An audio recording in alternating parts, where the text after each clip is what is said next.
first song on Rebirth is the title track, Rebirth. It's a moderately slow song and it's also very simple. There are 3 sections to it. It starts off heavy with some leads near the end, and then it transitions to a clean section with a blues-styled solo and a bass lead, and then finally returns back to the same heavy section to finish the song. Here's the first riff.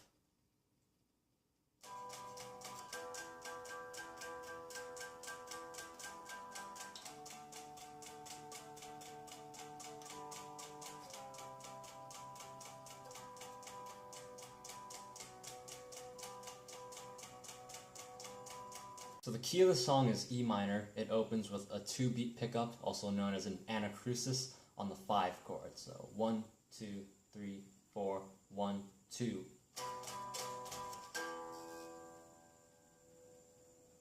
So this introduces the primary theme of the song, which is this G note that appears in the last 2 beats of every chord change.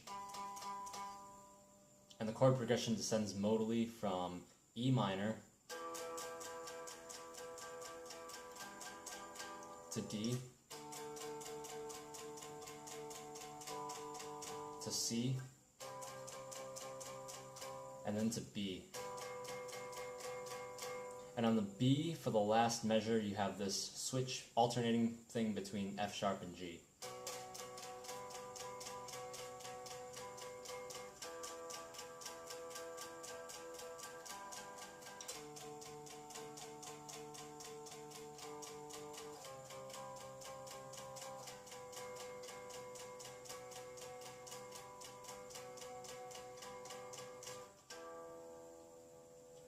So immediately at the start of the song, the verse comes in. Right at the top, we have 4 lines, and I'll get to this part at the end of the video. After the first verse, we have a guitar harmony riff. It pretty much follows the chord progression. It starts with an E minor over the E chord,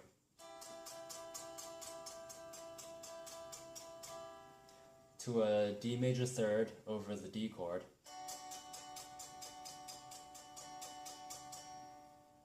to a C5 over the C chord,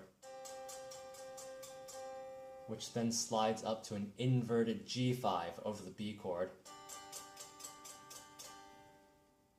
This G5 harmony works with the B chord because it's the B with a G, so this is a B with a flat 6,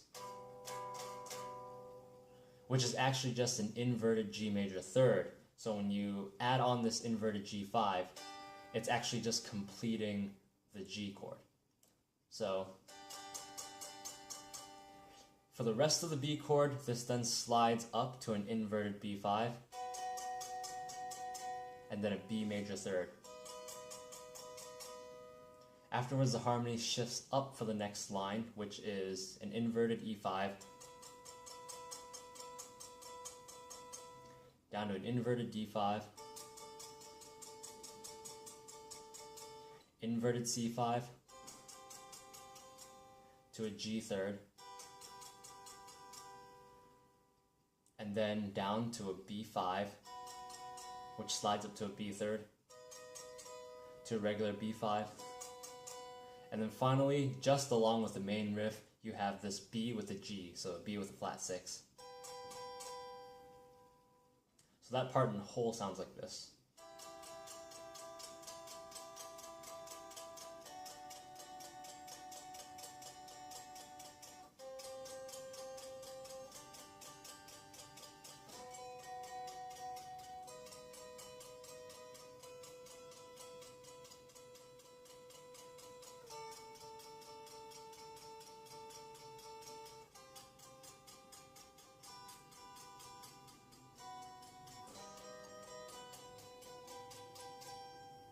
So this goes directly into a tremolo picked lead. It's pretty straightforward. I'm just going to play the whole thing.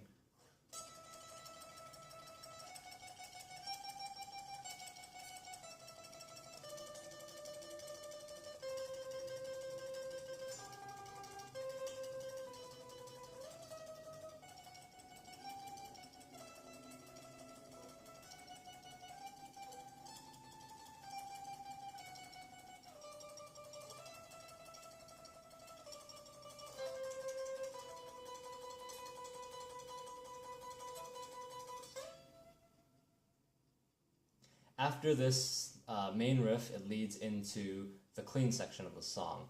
Now, whenever I go to a new riff, I usually try to base it off of the previous idea to connect everything within a song under a single theme.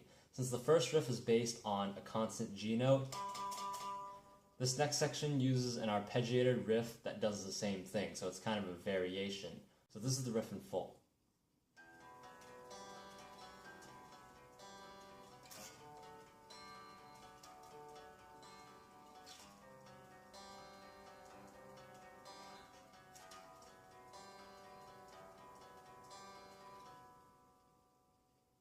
So for this riff, the G and this F sharp are common fixtures. And the chord progression is the same as the main riff. It moves just on the 5th and 6th strings. So the first chord is an E. I use a regular power chord. That makes it an E minor add 9. And then next we go to an inverted D power chord. This makes it a D add 11. Then we have a C with a sharp 4. And then finally with a B with a flat 6. On top of this arpeggiated riff, I play my, sort of at this point, signature panned harmonics. The first note is of course a G to an F sharp, and then a D, putting some slight pressure on the bridge of my Floyd Rose to bend it up, and then back to an F sharp, bend it up to a G and back. Then after this, it kind of follows the strumming pattern of the main riff. You have G, F sharp, E, and then G, F sharp, D, and then G, F sharp, E again, to the D, and then to an A, which is slowly bent up to the B. The next part is the guitar solo, but first I'm going to show the chord change underneath. It's basically an open chord version of the main riff using the G on the first string. So the first chord on the anacrusis, the 2-beat lead, is a B dominant 7 with this flat 6, or you can call it an add 13 if you want to be fancy, and that goes to the E minor, and then with a G to a D,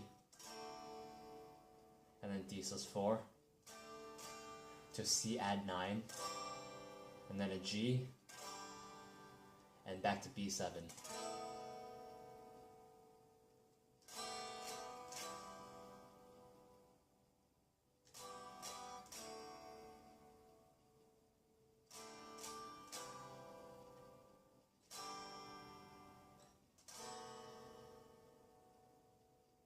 So then we have the guitar solo.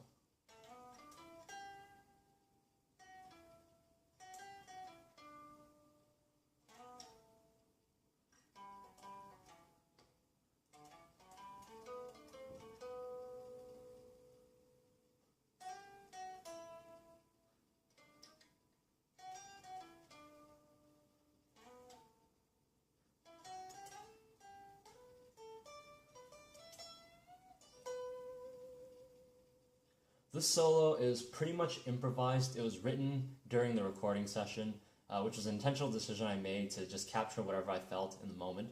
It's not too difficult, and it relies essentially on a sliding motif.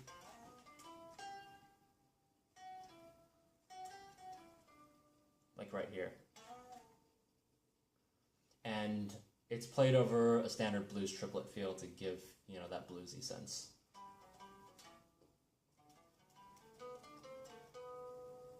Most things stay in this minor mode sequence, so it's pretty easy to just go back and forth between notes. A couple of skips, but nothing too particularly difficult about it.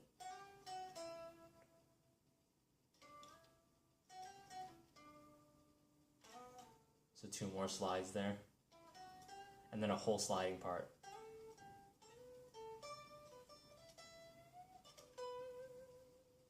So it ends on this kind of a question mark feel, lick, which leads into a bass lead. And at the end of that, we're back to the beginning of the song for the final verse.